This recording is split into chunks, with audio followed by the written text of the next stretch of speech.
So hey everyone, welcome back to YouTube channel. आज मैं आ गई हूँ आपके पास एक न्यू लेसन प्लान की वीडियो लेके, जिसमें हम आज देखने वाले हैं हमारा हिस्ट्री का लेसन प्लान, जिसका हमारा टॉपिक है पाषाण काल। इसको आप ज़रूर से अंडरलाइन करिएगा। और ये कक्षा 6 का लेसन प्लान है और अवधि इसकी 35 मिनट रहेगी, जिसमें हमारी सबसे पहले हेडिंग आ जाती है सामान्य उद्देश्य की, जनरल एम्स जिसे हम कहते हैं। वो आपको यहाँ पे टॉपिक से रिलेटेड और आपके सब्जेक्ट से रिलेटेड यहाँ पे आपको लिखना है, जिसमें हम बताएंगे कि छात्रों में इतिहास विषय के प्रति रुचि उत्पन्न करना, ऐतिहासिक कर्मों के ज्ञान में रुचि उत्पन्न करना, स्वदेश प्रेम की भावना को मजबूत करना, अतीत को महत्वपूर्ण जानकारी को वर्तमान में स्पष्ट करना, कुशल नेतृत्व क्षमता वाले महापुरुषों के बारे में ज्ञान प्राप्ति करना।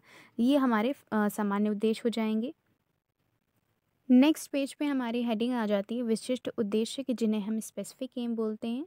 सबसे पहले हमारी हेडिंग इसमें आ जाती है ज्ञानात्मक उद्देश्य की, कॉग्निटिव एम जिन्हें हम बोलते हैं। इसमें आप 2 पॉइंट मेंशन करेंगे। फिर इसके बाद में हमारी सेकेंड हेडिंग आ जाती है बोधात्मक उद्देश्य की। इसमें भी आप सेम 2 पॉइंट मेंशन करेंगे। थर्ड हेडिंग आ जाती है हमारी प्रयोगात्मक उद्देश्य की, एप्लीकेशन एम जिसे हम बोलते हैं। इसमें भी आप 2 पॉइंट एम के मेंशन करोगे। फिर उसके बाद में हमारी हेडिंग आ जाती है शिक्षण सहायक सामग्री की, जो भी आप टीचिंग मेथड टीएलएम यूज़ करोगे, टीचिंग मटेरियल यूज़ करोगे, वो यहाँ पे आप मेंशन करोगे। उसके बाद में पूर्व ज्ञान प्रीवियस नॉलेज यहाँ पे आप मेंशन करोगे कि बच्चों को पूर्व ज्ञान के बारे में यहाँ पे पता होना चाहिए। बच्चे आदि मानव के बारे में जानकारी रखते हों, तभी इस चैप्टर को अच्छे से वो समझ पाएंगे। जब आपका ये हेडिंग कंप्लीट हो जाएगी, नेक्स्ट पेज पे हमारी हेडिंग आ जाती है प्रस्तावना प्रश्न की, इंट्रोडक्टरी क्वेश्चन की, जिसमें आपके 2 कॉलम बनेंगे, छात्र अध्यापिका क्रिया के, छात्र अनुक्रिया के। और यहाँ पे आपके 5 क्वेश्चन होंगे और यहाँ पे हर एक क्वेश्चन एक दूसरे से क्या होना चाहिए, कनेक्टेड होना चाहिए। जैसे कि आप देख पा रहे हो, पृथ्वी पर सबसे जागरूक प्राणी कौन है, तो आप आंसर करोगे मनुष्य। फिर मनुष्य से ही मिलता जुलता आपको दूसरा प्रश्न यहाँ पे फॉर्म करना है। तो ये आप याद रखिए कि आपके पाँचों क्वेश्चन जो हैं एक दूसरे से इंटरकनेक्टेड होने चाहिए। और आपका 5वां प्रश्न जो है वो समस्यात्मक होगा। समस्यात्मक प्रश्न को ही आप उठाकर उद्देश्य कथन में अपने टॉपिक को बताओगे कि बच्चों आज हम इस टॉपिक को पढ़ने वाले हैं। जब आप यहाँ पे उद्देश्य कथन बता दोगे, फिर उसके बाद में ब्लैक बोर्ड पे आप टॉपिक को लिखोगे और अंडरलाइन करोगे।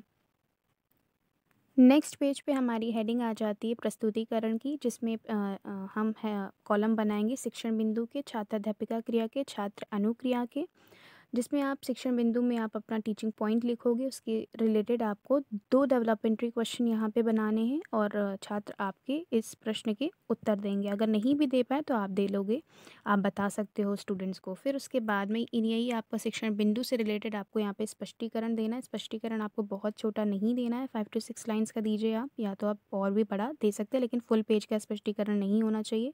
एक पैराग्राफ यहाँ पे आप मेंशन कर सकते हो। उसके बाद में छात्र ध्यान पूर्वक आपकी बातें सुनेंगे। नेक्स्ट पेज पे आपकी हेडिंग यहाँ पे डालेंगी, कॉलम बनेंगे शिक्षण विधि के, टीचिंग मेथड के, शिक्षण सहायक सामग्री के, मटेरियल रिक्वायर्ड, जो भी आपने टीएलएम वगैरह यूज़ किया A4 शीट में यहाँ पे आप बना के मेंशन करोगे। यहाँ पे स्टिक नहीं है, बट आप ज़रूर से मेंशन करना। फिर उसके बाद में श्याम पट्टिकार, जो भी आपने ब्लैक बोर्ड वर्क किया है वो यहाँ पे आप मेंशन करोगे। नेक्स्ट पेज पे हमारी सेकंड सेक्शन बिंदु आ जाता है। सेम सारी हेडिंग, सेम सारे ऐसे ही कॉलम बनेंगे, बस आपका यहाँ पे टीचिंग पॉइंट चेंज हो जाता है और आपके डेवलपमेंट्री क्वेश्चन स्पष्टीकरण आप टीचिंग पॉइंट से रिलेटेड लिखेंगे। यहाँ पे आपने 2 डेवलपमेंट्री क्वेश्चन पूछने हैं स्टूडेंट से, फिर उसी से रिलेटेड आपको आंसर देंगे स्टूडेंट्स। फिर आपको यहाँ पे स्पष्टीकरण देना है।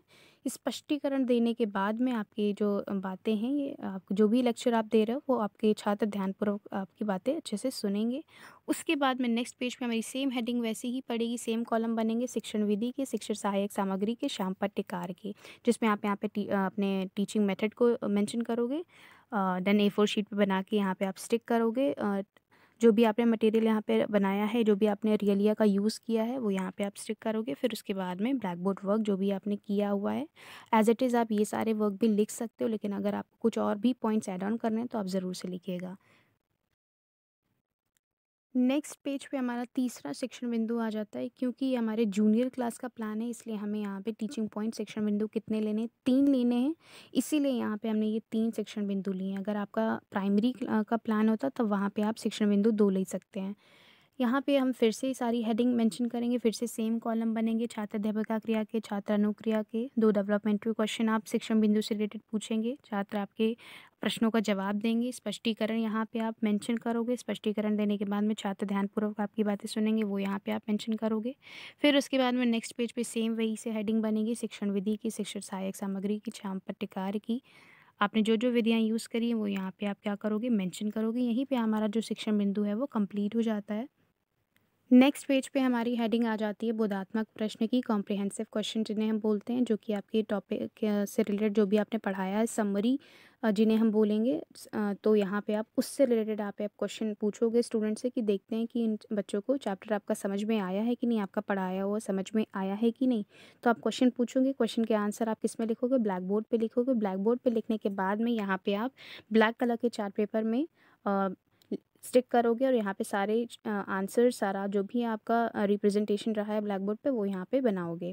फिर उसके बाद में नेक्स्ट पेज पे हमारे आ जाते हैं निरीक्षण कार्य की हेडिंग, जिसमें आप स्टूडेंट्स को आदेश दोगे कि सभी लोग अपने नोटबुक में ये सारे प्रश्न जो हैं वो नोट डाउन कर ले ब्लैक बोर्ड से। हम सभी की सीट पे आके देखने के लिए आ रहे हैं। फिर उसके बाद में पुनरावृत्ति क्वेश्चन आ जाते हैं। यहाँ पे पुनरावृत्ति क्वेश्चन में आप कुछ भी प्रश्न ले सकते हैं, सही गलत भी ले सकते हैं, फिलअप भी ले सकते हैं, खाली जगह भरो, मैचिंग भी ले सकते हैं। और ये सारे प्रश्न आप रोलर बोर्ड पे लिखोगे, ब्लैक कलर का जो आपका रोलर बोर्ड होगा उस पे लिखोगे और आप एक 1 बाय 1 सभी स्टूडेंट से आप यहाँ पे क्वेश्चन पूछोगे और बुलाकर यहाँ पे आंसर उनसे लिखवाओगे। फिर उसके बाद में हमारी हेडिंग आ जाती है गृह कार्य की, होमवर्क की। जो भी आप होमवर्क देना चाहो वो यहाँ पे आप दे सकते हो। और वीडियो अच्छी लगे तो लाइक कमेंट शेयर ज़रूर से करिएगा। Thanks for the watching this video.